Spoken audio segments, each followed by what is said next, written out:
Brahma Guru Vishnu Guru Devo Maheshwaraha Guru Sakshat Parabrahma Tasmai Shri Gurave Namaha Vakratunda Mahakaya Suryakoti Samaprabha Nirvignam Kuru Me Deva Sarvakaryeshu Sarvada Ya Devi Sarvabhuteshu Vidyarupena Samsthita Namastasyai Namastasyai Namastasyai Namo Namaha.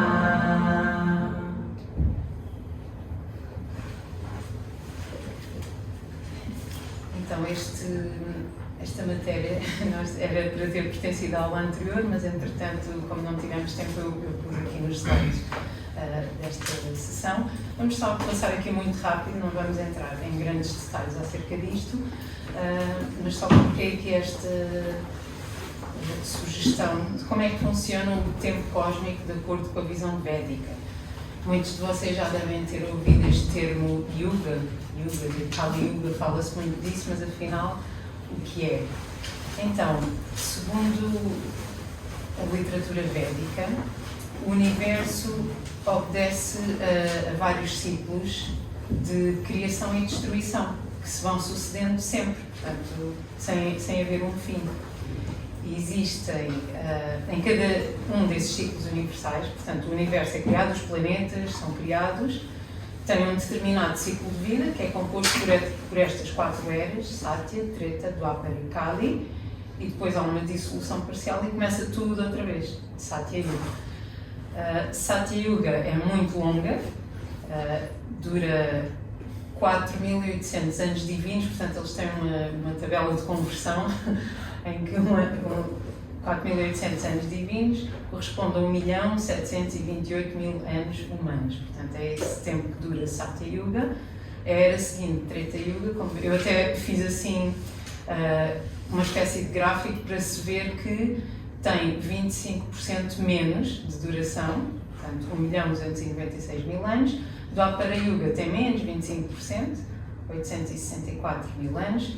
E Kali Yuga, menos 25%, tem 432.000 anos.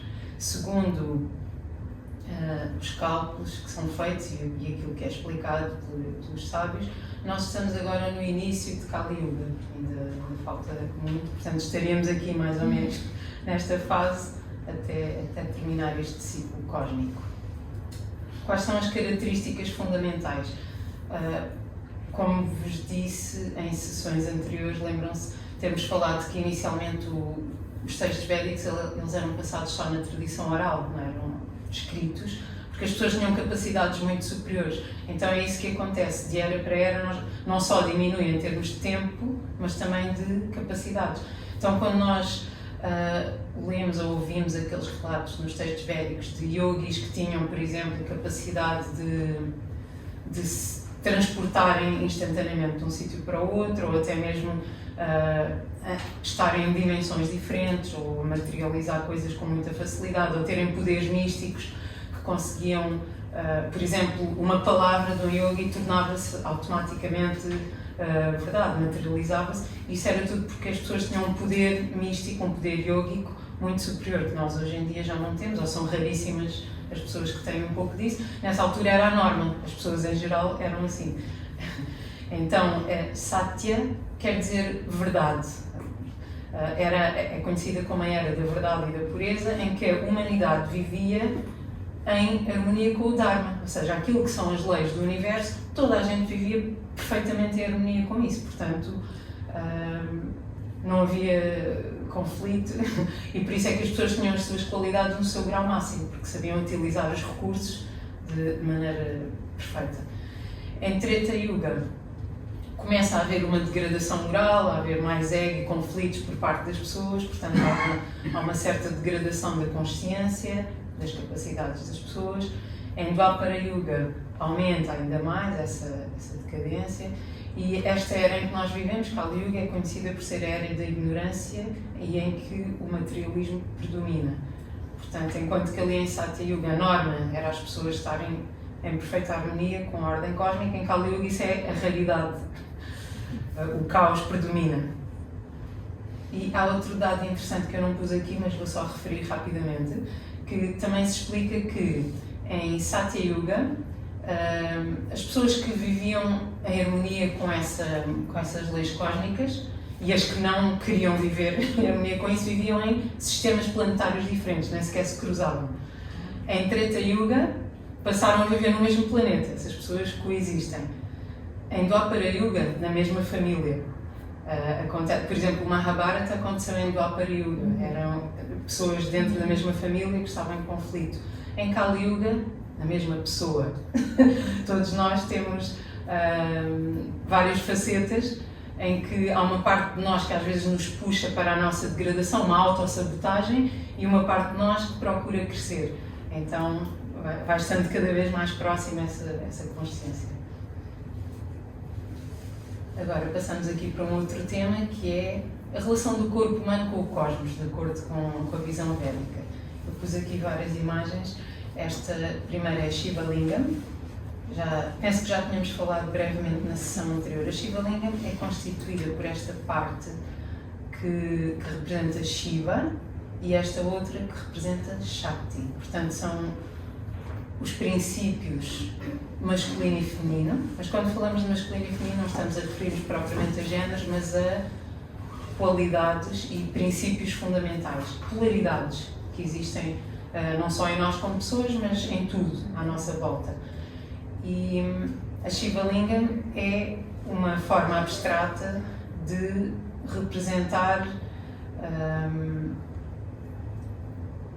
eu ia dizer o corpo, mas não é só o corpo, é muito mais, é o nosso sistema, em que a parte de baixo pode ser considerada o nosso corpo, o invólucro, a Shakti, que está relacionada com a energia material, a natureza, e esta parte de cima, Shiva, seria a nossa essência espiritual. Portanto, as duas coisas coexistem, o físico e o espiritual, no nosso sistema, como já vimos em sessões anteriores, que somos constituídos por vários tipos de corpos, do mais subtil ao mais grosseiro. E quando se faz este tipo de oferendas, oferecer leite ou água à Shiva Lingam, simbolicamente representa oferecer a nossa consciência ao universo. E, portanto, este tipo de rituais faz-se em vários templos. Aqui coloquei outra imagem, que é Sri Ardhanarishvara, em que temos esta figura que, de um lado, é Shiva e do outro lado é Shakti. Portanto, no fundo, são as duas polaridades que estão aqui representadas, só que aqui de uma forma mais figurativa em vez de abstrata. O lado masculino e o lado feminino a coexistirem na mesma pessoa, simbolizando que todos nós temos essas polaridades dentro de nós, independentemente do género da pessoa, isso é irrelevante. Todos nós temos este conjunto de características que devem funcionar de forma tão harmoniosa e equilibrada quanto possível. Esse é o objetivo do yoga, é fazer com que as duas qualidades de energia estejam harmonizadas e se manifestem de uma maneira que seja produtiva. E aqui coloquei os dois, mas em vez de estarem juntos estão separados, portanto eles muitas vezes aparecem separados, outras vezes juntos, para nós termos a noção de que a dualidade é um conceito nosso. Eles podem ser uma e a mesma coisa, mas também podemos vê-los como duas entidades separadas. Aqui eles aparecem como uma família, o casal e com os seus dois filhos, Skanda e Ganesha. Eles são também conhecidos como os pais do universo. Dependendo da tradição filosófica, há pessoas que, se seguirem a linhagem de Shiva ou a linhagem de Shakti, vão considerar que Shiva e Shakti são os pais do universo. No entanto, se as pessoas seguirem uma linhagem Vaishnava, vão considerar que Vishnu é que é o pai do universo e que Lakshmi, a sua contraparte feminina, é a mãe do universo. Portanto, é irrelevante dizer de uma maneira ou de outra, está correto das duas formas, depende da linhagem. Isto porque vocês às vezes podem encontrar um texto que diz Shiva e Parvati são os pais do universo, outros que dizem Lakshmi e Narayana são são os pais do universo, para não parecer que é contraditório, não é, tem só a ver com a linhagem que a pessoa segue, e ambas as afirmações estão corretas. Então aqui, nesta imagem temos Vishnu ao centro.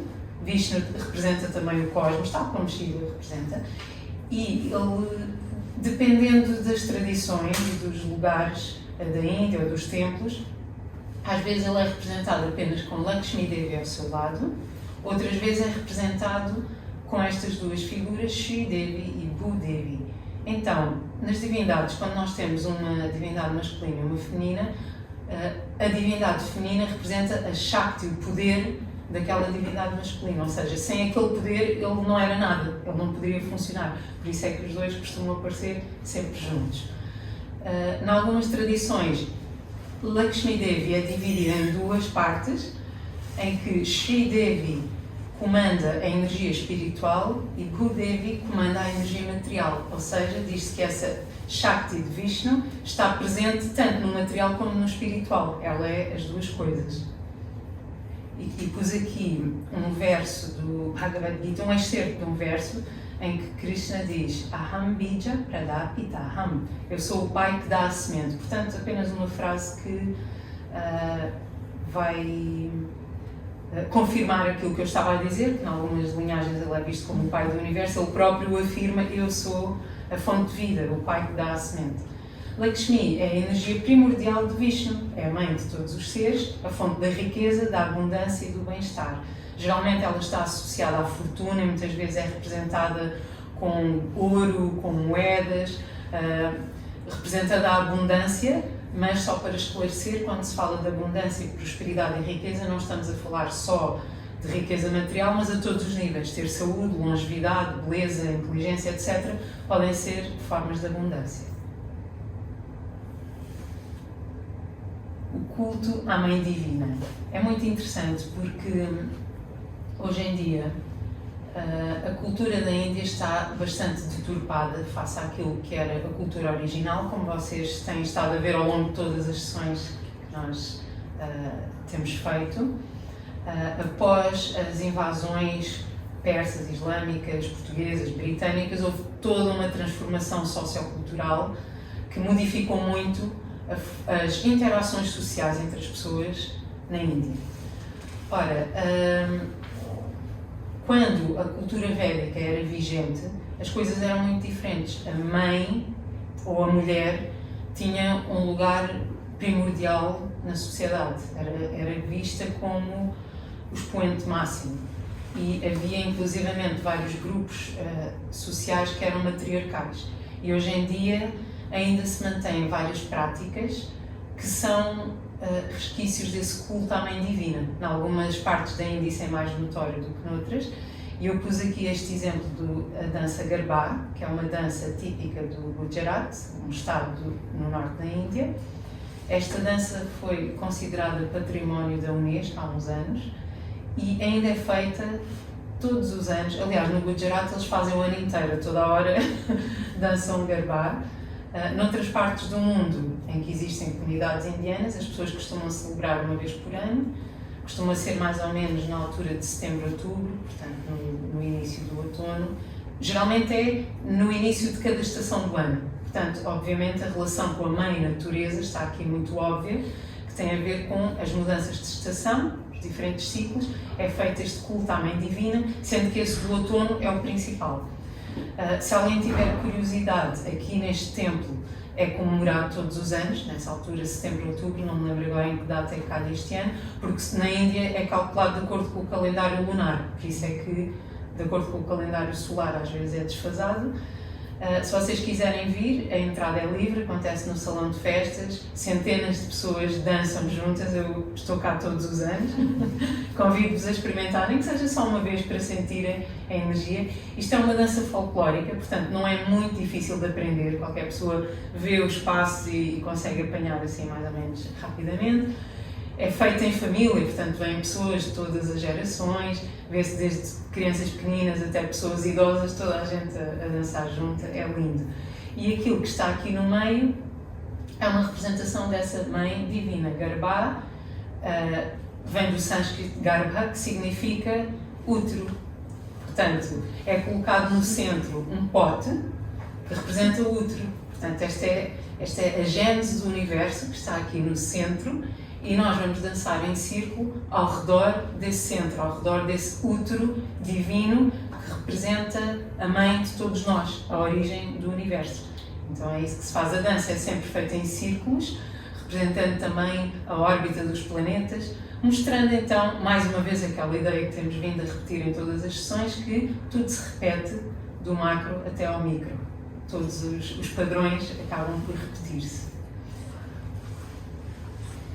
As especificidades do corpo feminino, qual é a relação então do corpo feminino com a mãe natureza? Aqui eu pus este pote que às vezes é chamado de garba ou de kumbh, portanto é este pote que é colocado no centro e é feito um ritual. No primeiro dia, o sacerdote do templo e um grupo de pessoas fazem um ritual, convidam a energia da Devi, da Mãe Universal, a entrar naquele pote durante aqueles dias. Durante 10 noites dançamos sempre para a Devi e é suposto isso ser um ritual de transformação interna. É uma oportunidade para nós fazermos introspeção e nos renovarmos a cada ano. Aliás, os festivais hindus todos servem para isso. Ao longo do ano nós temos muitas oportunidades de fazer isso, não só nesta data, mas em muitas outras. E no final, ao fim dos 10 dias, faz-se uma cerimónia de fogo. Falámos disso na sessão passada, também aqueles Agnihotras em que temos o fogo no meio. Aqui no templo também é feito, portanto, se quiserem participar, é só ficarem atentos às redes sociais para verem as datas e os horários e podem vir. É explicado na literatura védica que a mulher é feita à imagem da Devi, ou seja, qualquer entidade feminina neste mundo seria um reflexo daquilo que é a deusa original. Assim como qualquer entidade masculina seria também um reflexo do que são os deuses originais. Ou seja, aquilo que é explicado nesta cultura é que todos nós somos como uma centelha dessa energia divina.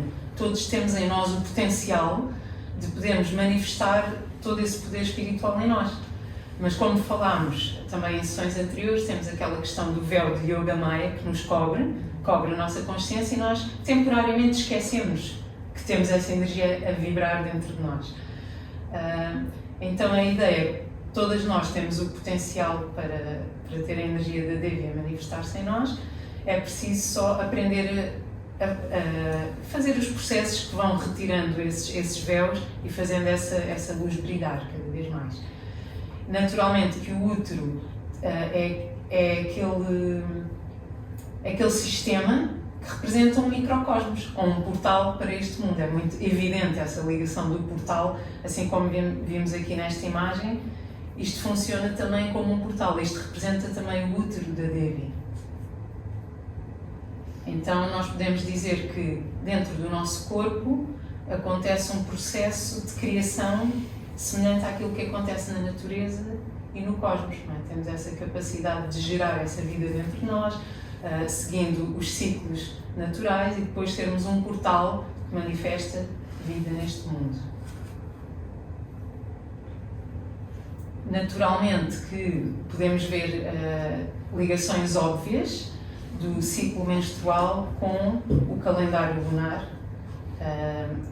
Um ciclo lunar completo dura 28 dias, da mesma forma que um ciclo menstrual também dura 28 dias. Portanto, essa ligação do nosso corpo com o grande corpo da Mãe Natureza é aqui muito evidente e todas nós temos essa experiência de sentir como a nossa energia muda ao longo destes 28 dias, não é? Em que podemos sentir que a menstruação equivale à lua nova e depois passamos por todo um ciclo hormonal, emocional, físico, em que estamos no auge da nossa energia, que seria a lua cheia, e depois voltamos então à lua nova.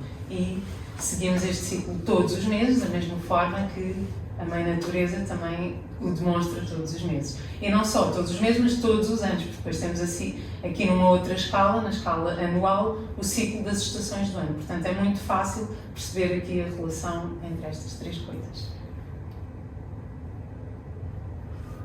Existe também um conceito interessante, que é da ascensão da Kundalini. Nós já tínhamos falado também em sessões anteriores dos 7 chakras e de como os processos de yoga, de meditação, vários tipos de rituais têm como objetivo despertar essa serpente que está enrolada. Já agora, se repararem aqui, estão a ver que isto tem aqui uma serpente, não é? A Shiva Lingam tem sempre uma serpente à volta, esta simbologia da Kundalini, essa serpente que está enrolada na base. Ela desperta e vai passando por todos os chakras, vai limpando, vai retirando os bloqueios. Ora, o que é que acontece aqui no corpo feminino? O nosso corpo está desenhado e está preparado para que essa ascensão da Kundalini aconteça da forma mais natural possível, com o mínimo de esforço possível. Então, especialmente em eras anteriores, como falámos de Satya Yuga, Dwapara, Treta, em eras anteriores, isto era natural, as pessoas não precisavam de fazer este esforço, a Kundalini despertava assim naturalmente. As mulheres eram sábias naturalmente, sem precisarem de fazer nenhum esforço, porque o sistema já estava desenhado dessa maneira. Hoje em dia, em Kali Yuga, não temos essa capacidade assim tão facilitada, mas ainda temos essas ferramentas. Então é explicado que durante a infância e a adolescência, a nossa energia Kundalini ainda está aqui no chakra da base, ainda está a este nível. O que acontece naturalmente é que quando uma mulher engravida, mesmo sem precisar, mesmo que não faça práticas espirituais, o corpo já faz isso naturalmente, e as hormonas, ao engravidar, a Kundalini vai subir para o segundo chakra, que fica precisamente aqui na zona do útero. Então já há um despertar da Kundalini, mesmo que seja involuntário, já está a acontecer, e a pessoa sente que há um processo de transformação simplesmente pelo facto de ter engravidado, ela sente que o seu sistema mudou. Depois dos filhos nascerem, a pessoa torna-se mãe, essa energia sobe aqui para o Manipura Chakra, aqui nesta zona do estômago. Portanto, a pessoa muda, ela passa a não viver só para si própria, mas para uma família mais alargada. Depois disso, o amor incondicional, não é? Desperta naturalmente, vem aqui para o chakra do coração, começa a situar-se mais nesta zona, quando a pessoa é mãe.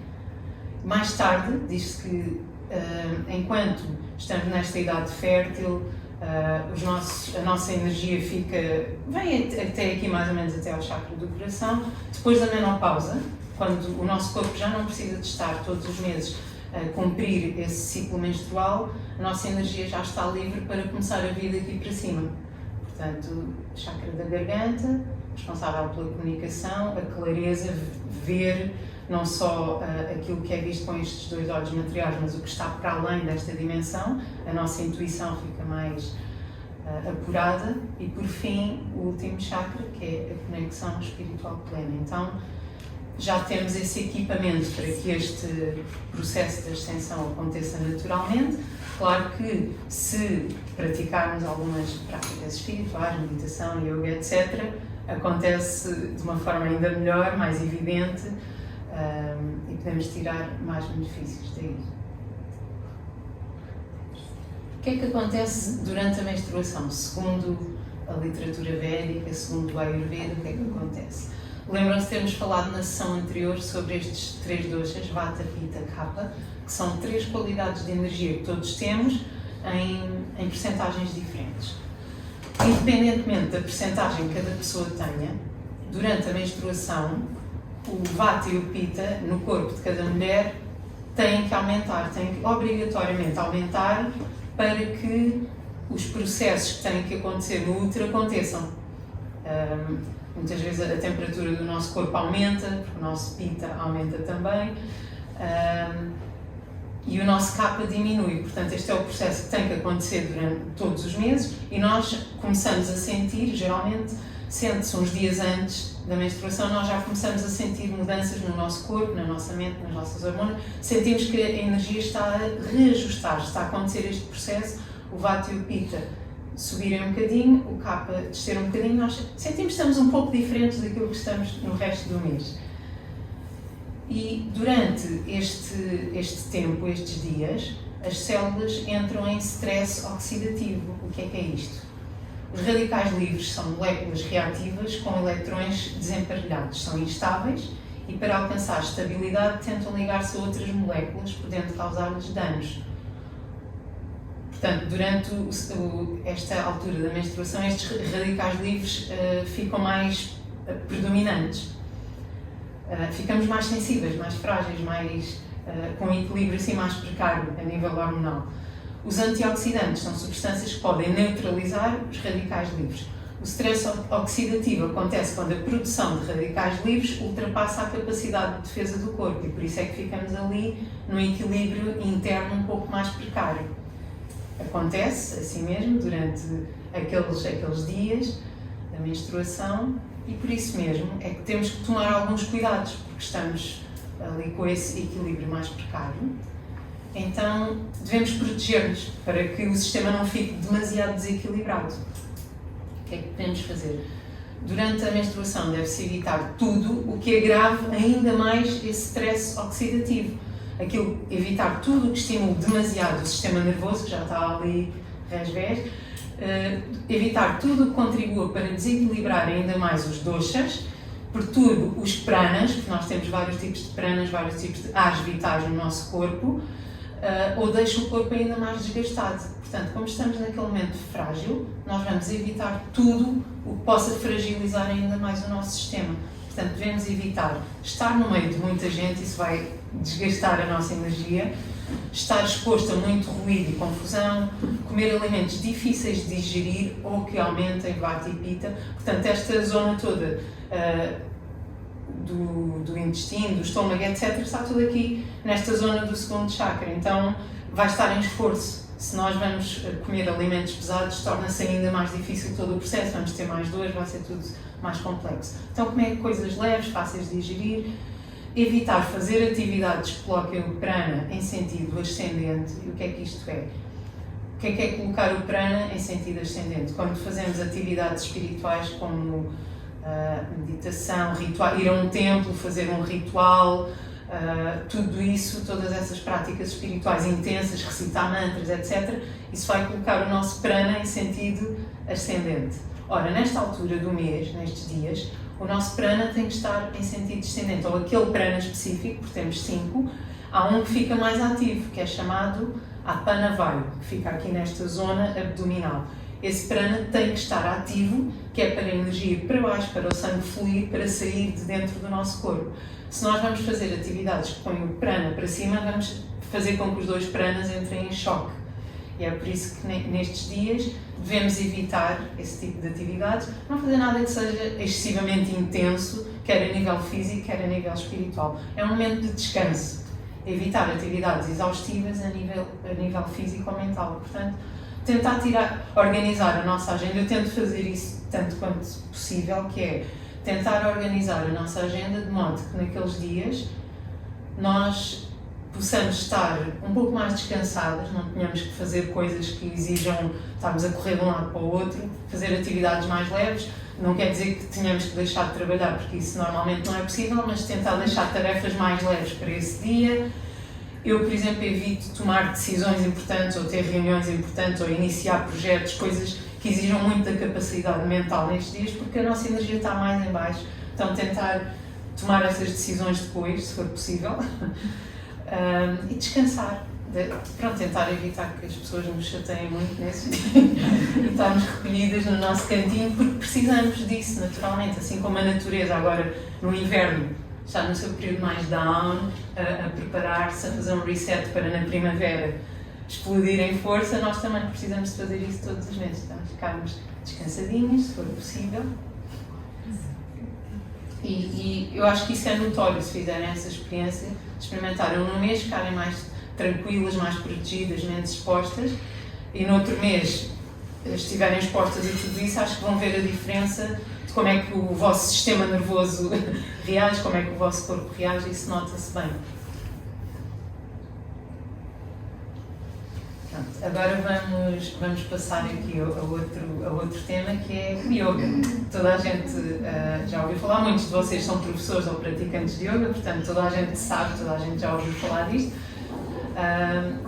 Às vezes não sabe muito bem o que é exatamente, o que é que significa esta palavra, quais são os métodos.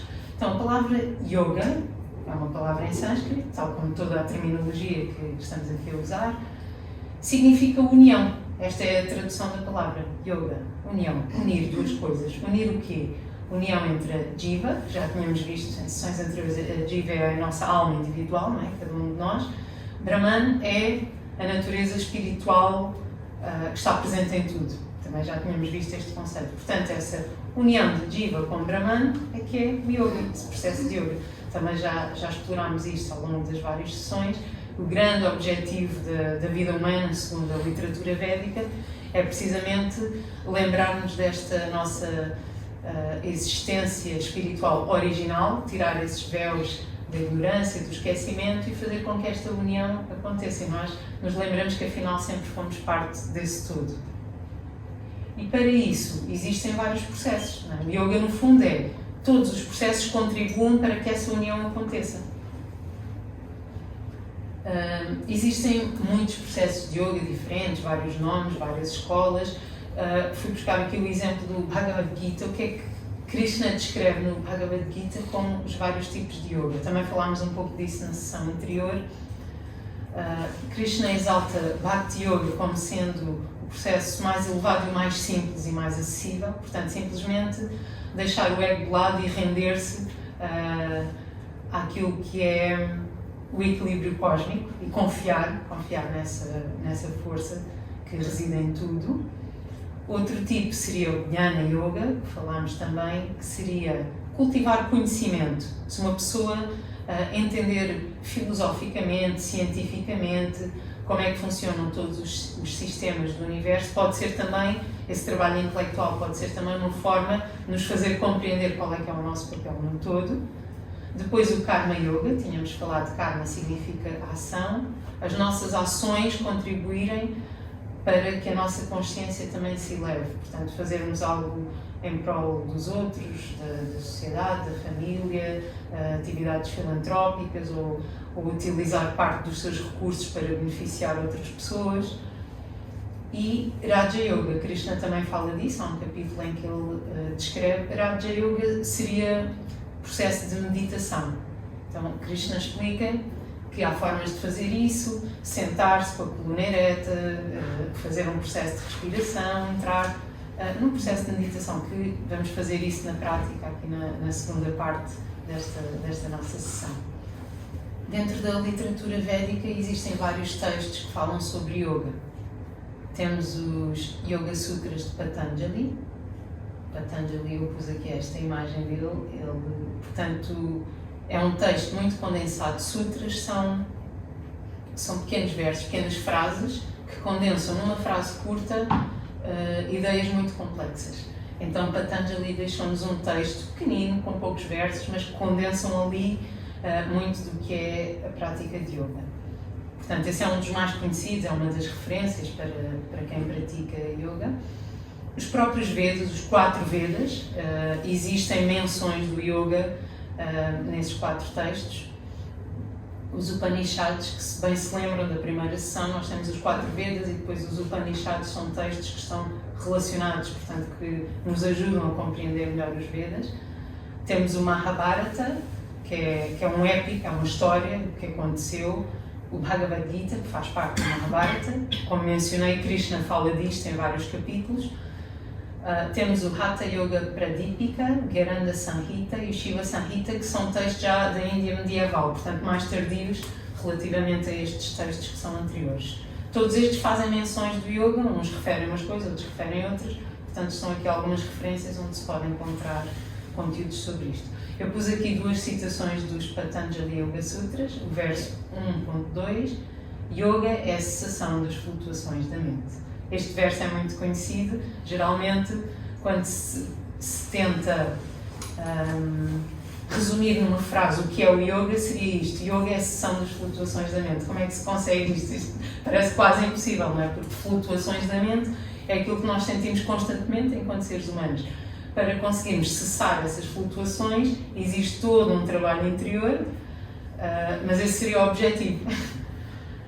Agora um outro verso, 1.14, a prática torna-se estável quando cultivada por um longo período, de forma ininterrupta e com devoção. Componentes do yoga divididos conforme a função que desempenham. Portanto, quem pratica conhece isto, certamente. Os mudras, que são gestos com as mãos ou com o corpo inteiro. Nas aulas de yoga utilizamos vários gestos com as mãos, como por exemplo assim, assim, assim, enfim, vários tipos de gestos que têm como objetivo ativar determinadas frequências energéticas no nosso corpo. Lembram-se daquilo que falámos na sessão anterior dos nossos dedos das mãos estarem relacionados com os 5 elementos fundamentais da natureza, portanto esses elementos estão presentes no nosso corpo e nós, ao colocarmos as mãos em determinadas posições, estamos a equilibrar ou a ativar esses elementos de uma forma específica para fazer aquele tipo de exercício, e não tem que ser apenas com as mãos, mas pode ser com outras partes do corpo. Por exemplo, aqui na sessão de meditação, quem já fez sabe que temos uma parte que é o Ketchari Mudra, em que vamos utilizar a nossa língua para empurrar o palato, então isso também é um mudra. Depois temos o Pranayama, que são técnicas de respiração. Aliás, geralmente traduz-se Pranayama como técnicas de respiração, mas isto seria uma maneira um pouco simplista de dizer a coisa, porque Prana significa ar vital, mas não é necessariamente só o ar que nós inspiramos e expiramos, é muito mais do que isso. Como há pouco eu falei dos 5 tipos de prana, são energias que operam dentro do nosso corpo, muitas vezes até de forma involuntária, que são responsáveis, por exemplo, pelos nossos movimentos digestivos, pela nossa fala, pela nossa respiração, várias funções que o nosso corpo tem. Então, o pranayama são técnicas que vão equilibrar os 5 pranas dentro do nosso corpo, não apenas o ar que respiramos. Depois temos asana, que é também uma componente importante do yoga, que são as posturas, que vamos colocar o nosso corpo em diferentes posturas durante um determinado período de tempo, combinado com a respiração. E dhyana, que é a meditação. Portanto, estes componentes todos juntos fazem parte do yoga. E para além disso, também há aquilo que não se faz na aula de yoga, como se costuma dizer, yoga não é só o que se faz no tapete, é o que se faz também no dia-a-dia, portanto depois há os yamas e niyamas, que seria as práticas que a pessoa deve cultivar no dia-a-dia e aquelas que deve evitar no dia-a-dia, porque sabemos que os nossos hábitos também moldam o nosso estado de consciência, então é algo que depois devemos adotar no nosso cotidiano, tanto quanto possível. É um processo de evolução que a pessoa vai tentando, passo a passo, dar o seu melhor. Propósito do yoga, qual é, afinal? Nos textos mais antigos, portanto nos Vedas, os Upanishads e tudo isso, está explícito que o propósito do yoga é o controle mental em busca da liberação. Já falámos disto também desde as primeiras sessões. O grande objetivo da vida, segundo a visão védica, é matarmos a ilusão de que somos seres meramente materiais, despojarmos desse falso ego, essa falsa identificação com a matéria e percebermos que somos muito mais do que aquilo que pensamos, que temos um potencial muito maior e, a partir do momento em que nós deixamos de nos identificar com a matéria, já não precisamos mais de estar nesta dimensão e atingimos moksha, a liberação. Depois passamos a viver ou a vibrar noutras dimensões diferentes, dimensões espirituais. Esse é o objetivo do yoga. Ponto. Isto está super explícito nos textos mais antigos. Nesses textos, asana mal é referido, ou seja, enquanto que hoje em dia temos o asana como o elemento principal do yoga, tanto que muita gente nem sequer conhece os outros elementos, pensam que yoga é só isso, é só posturas. Nos textos originais nem sequer se dava muita importância a isso, até porque em sânscrito a palavra asana significa sentar, estar sentado. Portanto, a única coisa que se tinha que fazer era estar sentado com a coluna ereta para os nossos chakras estarem verticais e praticar as técnicas de respiração, meditação, etc. Hoje em dia nós não temos a mesma capacidade que as pessoas de Satya Yuga ou de Treta Yuga tinham, não conseguimos ficar sentados durante horas ou até durante vários dias seguidos, assim. Portanto, o asana tem como objetivo também preparar o nosso corpo para nós conseguirmos entrar nesse estado mental. Portanto, só mais tarde, No Hatha Yoga medieval, as posturas, asana, são descritas como formas de purificar o corpo, estimular a energia e preparar o corpo para pranayama e dhyana. As práticas muito mais focadas em asana são adaptações contemporâneas. Portanto, teve que se adaptar um pouco também às capacidades que os seres humanos têm. Antigamente era muito mais fácil as pessoas conectarem-se diretamente com esse Brahman, essa energia espiritual. Hoje em dia é mais difícil, temos que nos esforçar um bocadinho mais e preparar o nosso corpo também para isso. Falámos já da Kundalini, portanto, a energia latente na base da coluna, à espera de um despertar, pode ser espontâneo ou provocado através de várias técnicas de yoga. Portanto, este é também o propósito, de fazer com que essa energia flua através dos nossos chakras. Não sei se vocês se recordam daquilo que falámos na sessão anterior, do que é que seria esta energia Kundalini, a relação entre... Lembram-se de termos falado da divindade manifestar-se em várias escalas, do macro até ao micro.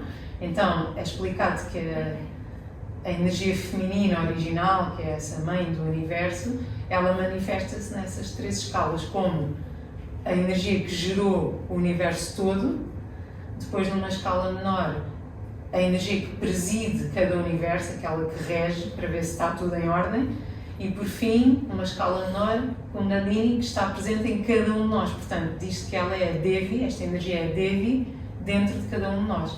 Quando falamos disso, de ser a Devi, não quer dizer que esteja dentro apenas das mulheres. Portanto, todos os homens, todas as pessoas, independentemente do género, têm esta energia dentro de si.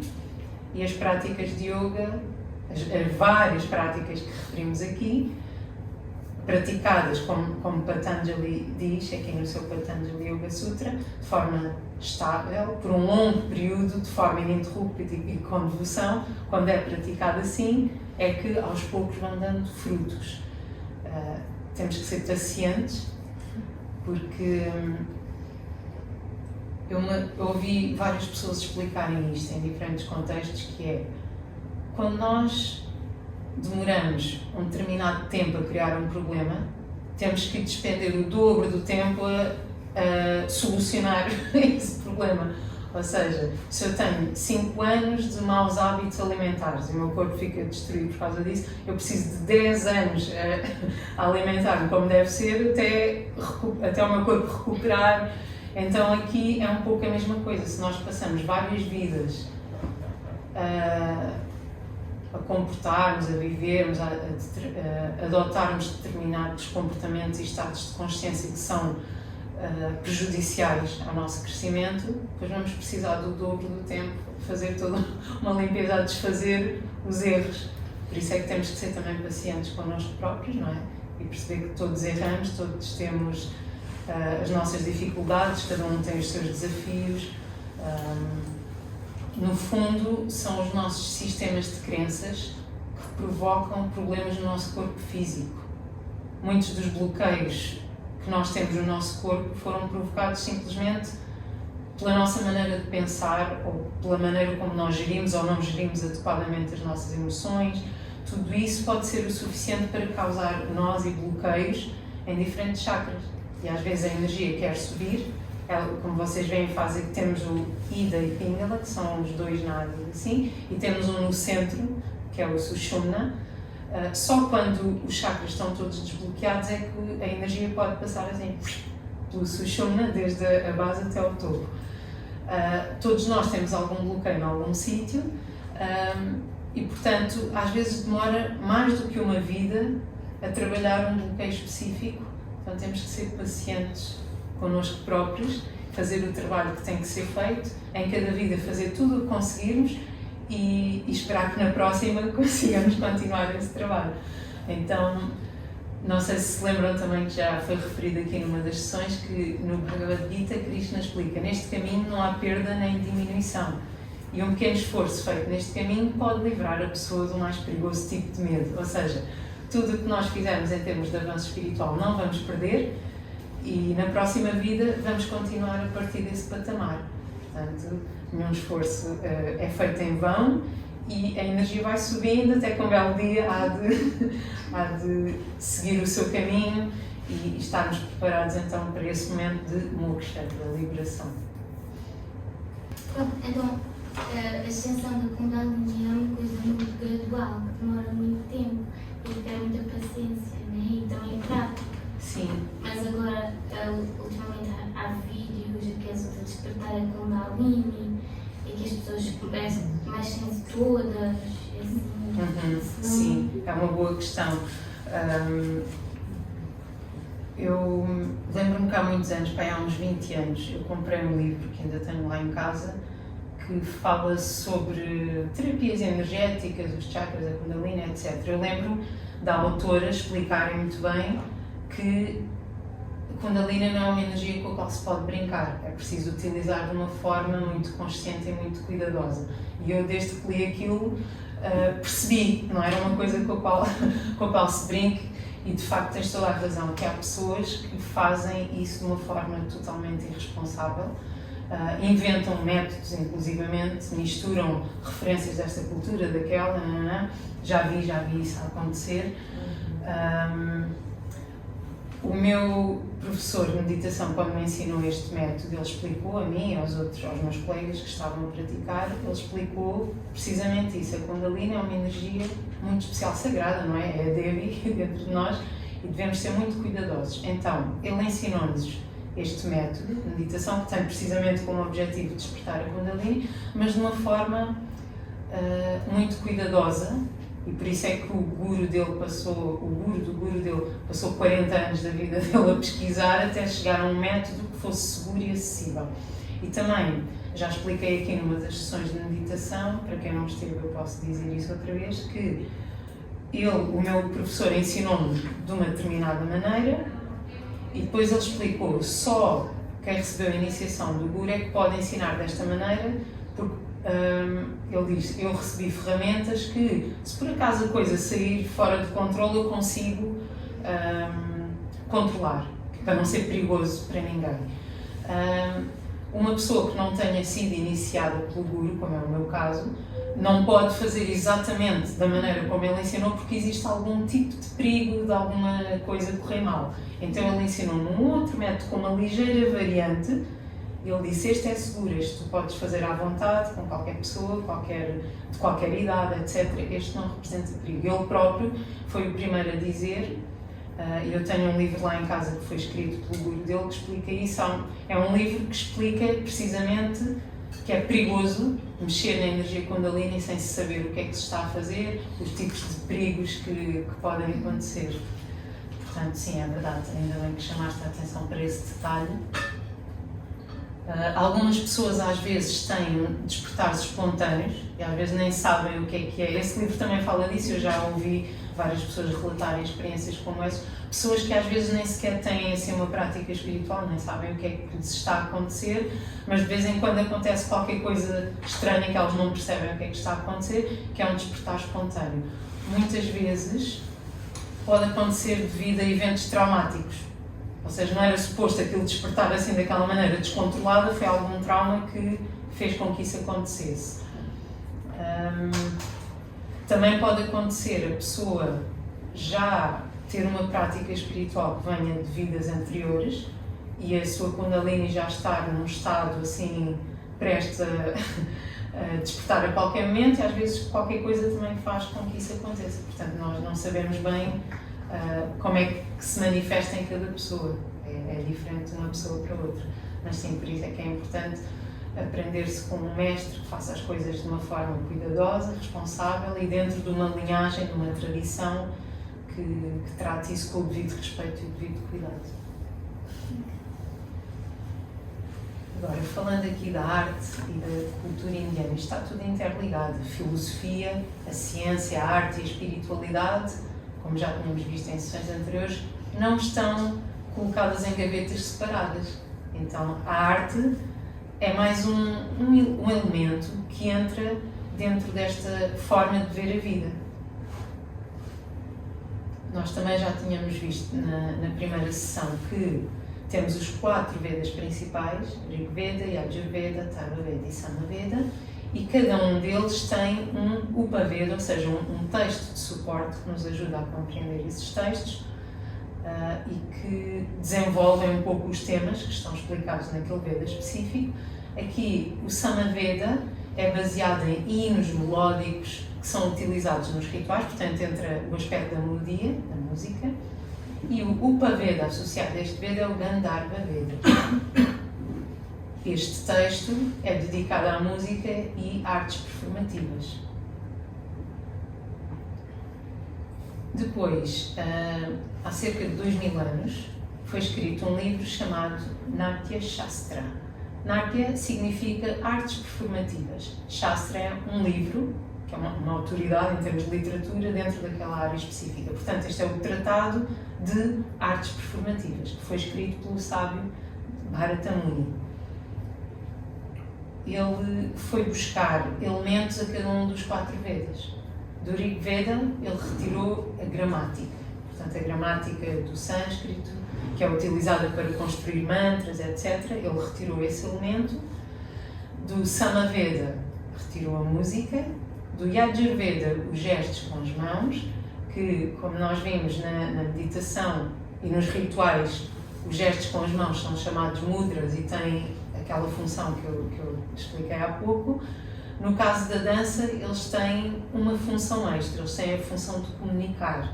Então nós temos um alfabeto, no Natya Shastra está escrito um alfabeto dos movimentos das mãos que têm nomes e que nós utilizamos esses gestos para comunicar alguma coisa.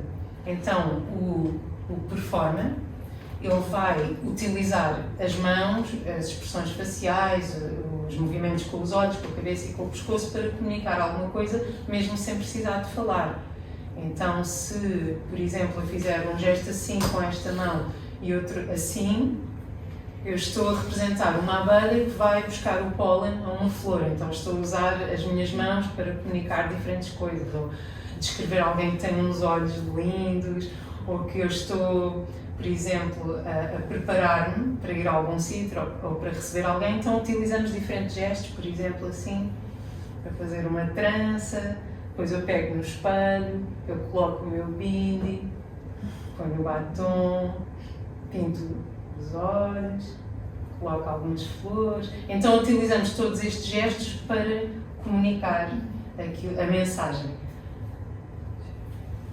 Aqui na dança não se chama mudra, chama-se Hasta Abhinaya. Hasta significa mão, Abhinaya significa comunicar. Portanto, usar as mãos para comunicar.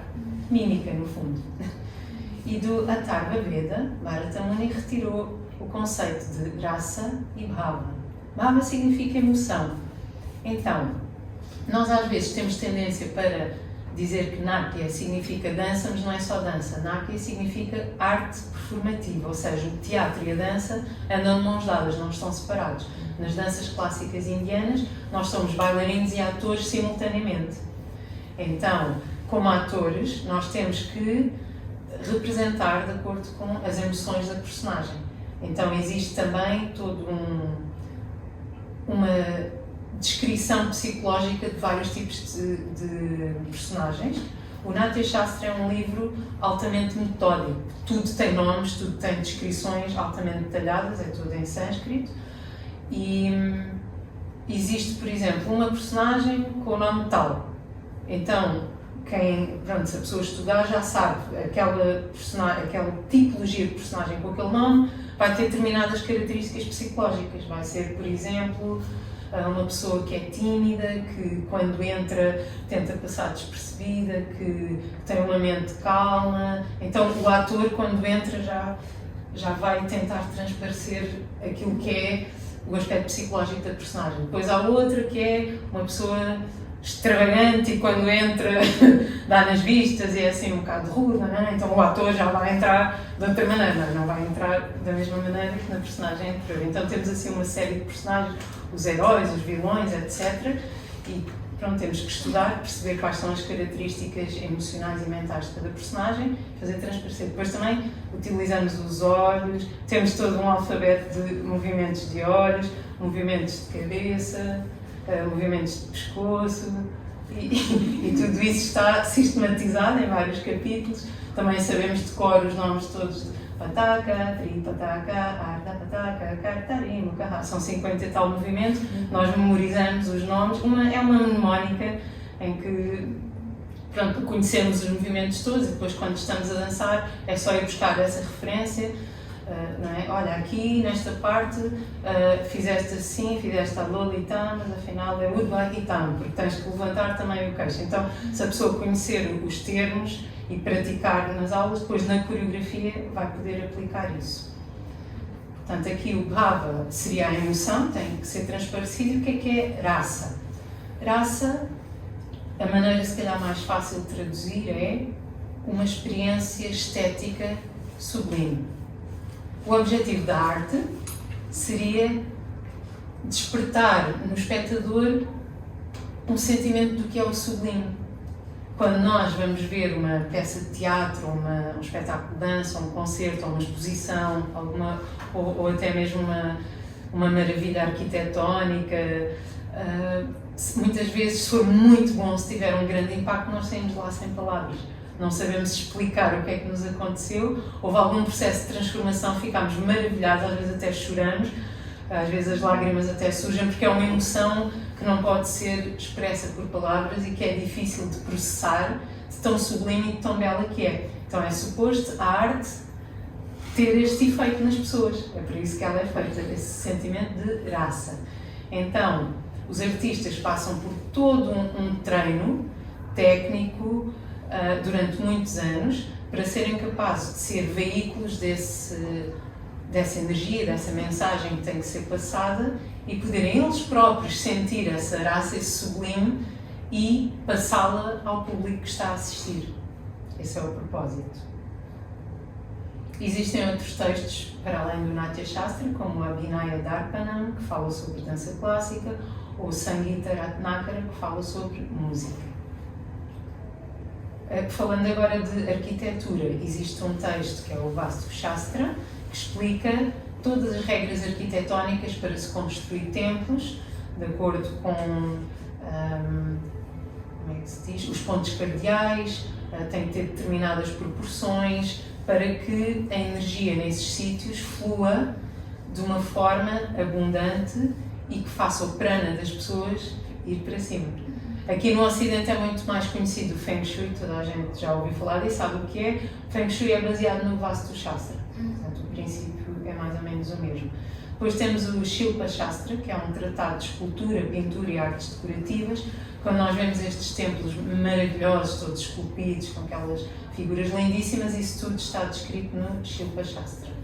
E este diagrama que eu pus aqui é muito interessante porque este tipo de formas, assim uma tartaruga, uma águia, um círculo, eram utilizados em rituais. Portanto, nos rituais védicos mais antigos, eles faziam este tipo de formas com tijolos. Então, eles tinham que ter um conhecimento da geometria. Falámos disso nas aulas anteriores, a geometria, a matemática, eles usavam para fazer isto. Então, tinham que saber calcular a área, o volume do tijolo, para saber quanto é que tinham que cortar e em que ângulo para fazer aquelas formas. Portanto, isso também vem descrito no Shilpa Shastra. Chitra Sutra é um texto que fala sobre pintura, proporção e o papel espiritual do artista. Nós estamos habituados nas aulas de história da arte, a ouvir falar da cultura grega como sendo o auge dessa quase obsessão pela perfeição das proporções, a beleza, etc. Na Índia isso já existia, portanto não foi inventado apenas pela cultura grega, mas já existia. Podemos ver estes textos que explicam isso aqui, os princípios da proporção. Este livro, Rasa Theory, fala da experiência estética. Portanto, Natyam é algo que envolve dança, música, teatro e poesia. Todas essas dimensões estão ali numa performance. Eu pus aqui esta imagem que é Kathakali, que é um dos estilos de dança e teatro clássicos da Índia. Geralmente são assim grupos grandes e eles vêm com as caras pintadas e com determinados trajes em que cada um é uma personagem diferente. Por exemplo, temos aqui uns com a cara verde, geralmente são personagens divinas ou os heróis masculinos. Se for uma personagem feminina tem a cara amarela, para se distinguir. Depois há uns que são animais, têm assim uns narizes. Se for um vilão, a cara parece preta, então tem assim códigos de teatro. Aqui pus esta imagem para se ver que muitas vezes as apresentações de dança clássica indiana são acompanhadas de música ao vivo. Na Índia é assim que acontece. Toda a gente tem os músicos ali em palco, os bailarinos e músicos ensaiam juntos e a música é feita ao vivo. Noutras partes do mundo não temos essa facilidade, não temos músicos assim disponíveis, então geralmente usamos música gravada, mas idealmente seria assim.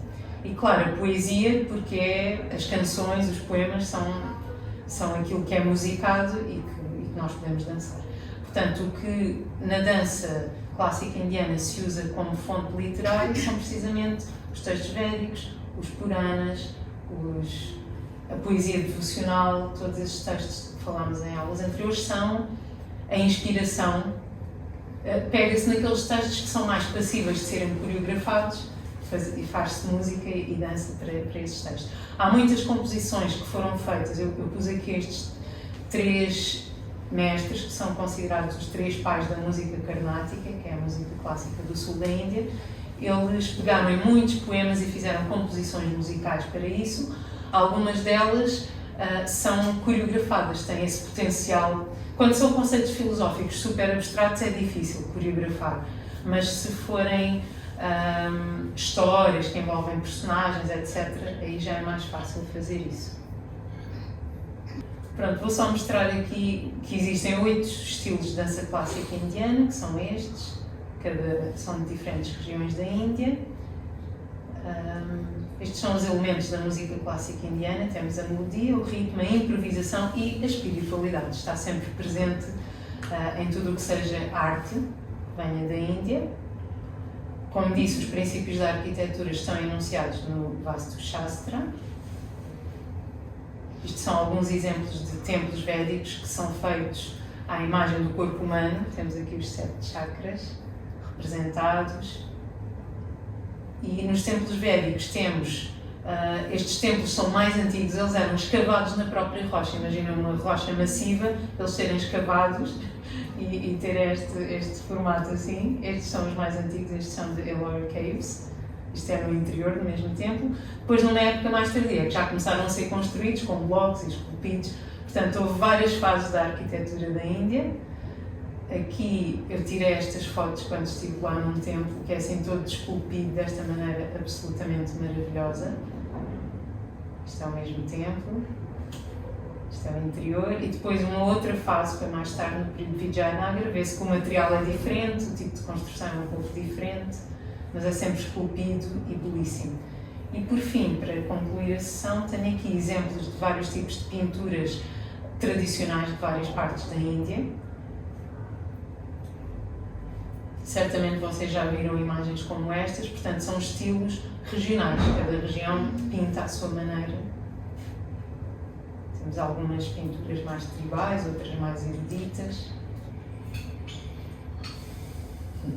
Muitas vezes pinturas murais.